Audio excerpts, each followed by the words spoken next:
नमस्कार, केडी महागुरु वास्तु कुंडली में आपका स्वागत है। मैं कमल दीक्षित एक नए विषय के साथ आपके सामने प्रस्तुत हुआ हूँ। आज का विषय है घर की सीढ़ियाँ यानी स्टेयर्स। वो किस दिशा में होनी चाहिए और किस तरह की होनी चाहिए। सीढ़ियाँ दो तरह की होती है, क्लॉकवाइज या एंटी क्लॉकवाइज। क्लॉकवाइज यानी घड़ी की दिशा में, जैसे घड़ी घूमती है चलती है वैसे ही वो सीढ़ियाँ चलती है। एंटी क्लॉकवाइज यानी घड़ी जिस दिशा में उसके अपोजिट हो गया उस दिशा में सीढ़ियाँ बनती हैं, यानी क्लॉक या एंटी क्लॉकवाइज। और इस दिशा को ध्यान में बहुत ज़रूरी रखना है, क्योंकि अगर आपको कोई महादशा चल रही है और उसका नक्षत्र आपको 2 नंबर, 6 नंबर, 10 नंबर, 11 नंबर दे रहा है और उस दशा में आप स्ट्रगल कर रहे हो, तो इसका मतलब ये है कि आपने उस दशा को बंद कर दिया है, यानी क्लॉकवाइज वहाँ पे सीढ़ियाँ गलत आ गई है। जो ग्रह आपका जिस दिशा में बैठा हुआ है, यानी कि जिस राशि में बैठा हुआ है उस दिशा में आपके स्टेयर्स हैं और वो स्टेयर्स को आपने क्लॉकवाइज कर दिया, यानी इसको बंद कर दिया। क्लॉकवाइज का मतलब ये है कि आपने किसी स्क्रू को टाइट कर दिया है, और एंटी क्लॉकवाइज का मतलब है कि हमने स्क्रू को ढीला कर दिया है। ढीला करोगे तो वहाँ पे एक्टिविटी बढ़ जाएगी, अगर टाइट करोगे तो वहाँ एक्टिविटी बंद हो जाएगी। जैसे हम किसी चीज़ को पेचकस से बंद करते हैं, यानी किसी कील को हम टाइट करते हैं तो हम क्लॉकवाइज को घुमाते हैं तो वो जगह वो ब्लॉक हो जाती है, बंद हो जाती है, यानी वहाँ पे कोई चीज़ टिका रहे हो टिक जाती है। अगर आपकी कोई महादशा आपकी कुंडली के साथ बहुत अच्छी चल रही है, जो आपको देने वाली है, नक्षत्र लेवल पे नंबर दे रही है, 2 नंबर, 6 नंबर, 10 नंबर, 11 यानी पैसों का घर दे रही है, पैसे, स्टेटस वगैरह सबका लाभ का घर दे रही है, लेकिन आपको उस दशा में कुछ भी प्रॉफिट नहीं हो रहा है, इसका मतलब अपने घर के स्टेयर्स को जरूर देखिए। जिस तरह हमारे घर के बेडरूम, किचन, बाथरूम या टॉयलेट्स वगैरह या जो हमारे जो ड्राइंग रूम है वो इफ़ेक्ट करती है, उसी तरह से हमारे घर की सीढ़ियाँ भी इफ़ेक्ट करती हैं, यानी कि हमारी तरक्की को, हमारी असफलता को वो रोक सकती हैं। आप लोग कोई भी स्टेयर्स के बारे में सोचते ही नहीं हो, कि सोचते ये हो कि भाई हमने घर का वास्तु कर लिया तो ठीक हो गया, फिर भी हमें रिजल्ट नहीं मिल रहे। लेकिन ऐसा नहीं होता। जब तक स्टेयर्स को भी आप अपने वास्तु के अंदर नहीं लेंगे, यानी वास्तु उसका नहीं करेंगे, तब तक आपकी कई जगह से आपको महादशा अंतदशा में आपको दिक्कत आएगी। एग्जाम्पल के तौर पे मैं बताता हूँ, आपका शनि बैठा है 2 नंबर राशि में। 2 नंबर राशि यानी कि नॉर्थ वेस्ट हो गया, और वहाँ पे आपने स्टेयर्स बना रखी है क्लॉकवाइज, तो वो आपने क्लॉकवाइज उसको टाइट कर दिया, और शनि महादशा आपको देने वाली, यानी शनि आपका योग कारक ग्रह है, और आपको उस महादशा में कुछ नहीं मिल रहा, आपके नुकसान हो रहे हैं, आप पे लायबिलिटी चढ़ रही है, आपको सफलता नहीं मिल रही है, आपका बिजनेस डाउन हो रहा है, आपके स्टेटस गिर रहा है, आपका पैसा खत्म हो रहा है, आपका परिवार टूट रहा है, और आप कहते हो, पंडित जी ने बोला था कि शनि की महादशा आपके लिए प्रॉफिटेबल है, लेकिन वो प्रॉफिट कहाँ गया है, कैसे मिलेगा, क्यों नहीं मिला?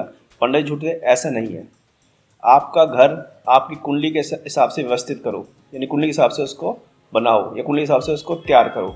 अगर आपने बना बनाए घर में रह रहे हो और कुंडली के हिसाब से थोड़ा बहुत उसमें सही चीज़ नहीं रखी हुई या सही चीज़ नहीं बनी हुई, तो उसको आप मॉडिफाई कर दो। मॉडिफाई का मतलब तोड़ना नहीं है, उसका उपाय करो। वास्तु के अंदर उपाय ही काम करते हैं। किसी भी बंदे को देख के अपने घर का वास्तु को मत लागू करो। उसमें उसके ग्रह क्या बोल रहे थे, उसकी राशि, किस राशि में कौन सा ग्रह बैठा है, उसकी महादशा क्या चल रही है, ये आपको नहीं पता। आप देखा देखी उसके हिसाब से अपना घर का वास्तु करने की कोशिश करते हो और वो वास्तु आप पे उल्टा पड़ जाता है।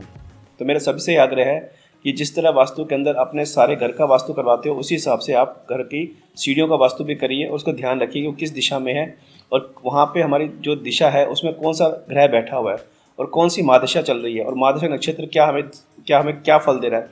अगर आपको नेगेटिव फल दे रहा है, 6, 8, 12 का फल दे रहा है, तो उसको आप स्क्रू वाइज, यानी कि उसको क्लॉक वाइज सीढ़ियाँ बनी हुई हैं तो कोई दिक्कत नहीं है उस दिशा के अंदर।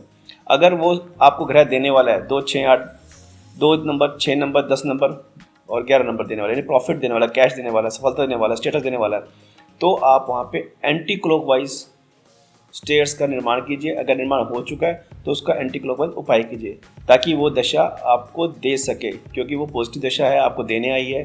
और अगर वहाँ पे उसके अपोजिट स्टेयर्स होंगी तो वो दशा नहीं दे पाएगी, आपका नुकसान हो जाएगा और आप समझ नहीं पाओगे कि अच्छी दशा होने के बाद मेरे को क्यों नहीं मिला। इसलिए अपने वास्तु के अंदर स्टेयर्स को भी बड़ा ध्यान रखिए और स्टेयर्स का उपाय कीजिए। और मैं सबसे आग्रह करता हूँ, जो बहुत अच्छा राइज कर रहे हैं, जिनका बिजनेस सेटअप है, बहुत अच्छा राइज करें, उनको भी वास्तु कराना चाहिए। जो जीवन में स्ट्रगल कर रहे हैं उनको भी वास्तु कराना चाहिए। वास्तु ग्रहण से कई चीज़ें ऐसी होती है जो फ्यूचर में आने वाली होती है नेगेटिव, वो हम पे प्रभाव नहीं डालती, या जो नेगेटिव चल रही होती है वो ख़त्म हो जाती हैं। वास्तु आपके जीवन के लिए आप कुंडली के हिसाब से होना चाहिए, और वो आपको सफलता प्रदान करेगा और ऐसा सक्सेस प्रदान करेगा जो आप सोच नहीं सकते।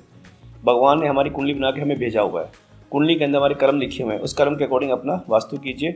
और वास्तु आपकी कुंडली पे 80% प्रभाव डालता है, आपकी ज़िंदगी में 80% प्रभाव डालता है। और जो प्रभाव कुंडली पे भी दिखता है और आपके जीवन में भी दिखता है, आपके परिवार में दिखता है, आपके बिजनेस में दिखता है।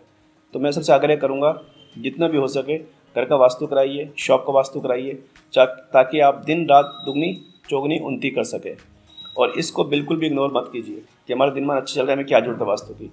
वास्तु सिर्फ पैसों के लिए, सफलता के लिए नहीं होता, बीमारी के लिए भी होता है, बच्चों के लिए भी होता है, बच्चों के चाल चलन के लिए भी होता है, बच्चों के उत्थान के लिए भी होता है, आप घर की शांति के लिए भी होता है। अगर भगवान ने 4 चीज़ आपको अच्छी दी है, 4 खराब दी, तो उस खराब चीज़ों के लिए करवाइए। उसको ये मत कीजिए कि मेरा पैसा आया तो मेरे को जरूरत नहीं किसी चीज़ की। ऐसा नहीं हो सकता। भविष्य में क्या लिखा है क्या नहीं लिखा वो आपको नहीं पता, लेकिन हर एक बंदे को वास्तु करवाना चाहिए और अपनी कुंडली के साथ वास्तु कराना चाहिए, ताकि जीवन के अंदर वो हमेशा सफलता प्राप्त करे और सुखद जीवन जी सके। धन्यवाद। मैं कमल दीक्षित फिर दोबारा आऊँगा आपके नए विषय के साथ। नमस्कार।